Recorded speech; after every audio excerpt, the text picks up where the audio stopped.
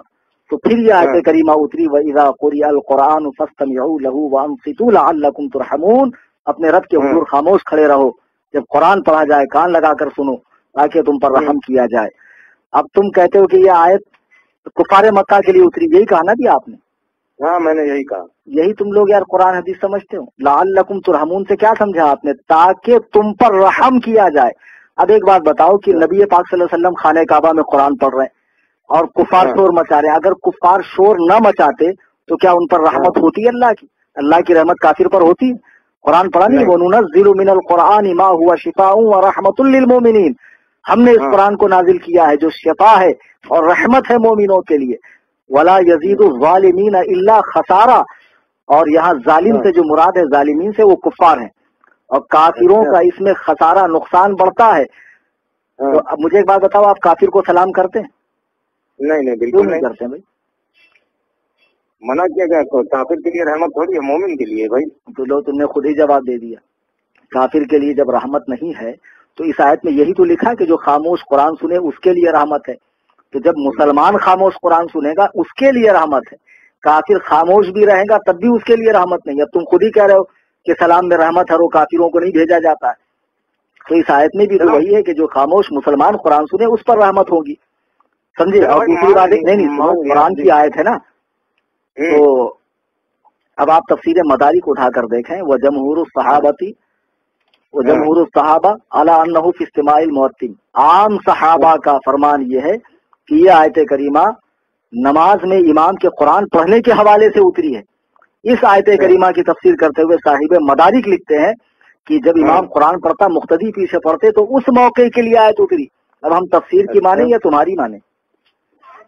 چلو مان لیا کہ یہ نماز میں امام کے پیچھے قرآن تم کیا نہیں مانو گے یار، تمہارے یہاں جو شیخ الحدیث ہوتا ہے نا وہ ہمارے یہاں اس کا داخلہ مکتب میں ہوتا، سمجھے؟ تم لوگ قرآن حدیث بازیچے اطفال نہیں ہے، بچوں کا کھیل نہیں، سمجھے؟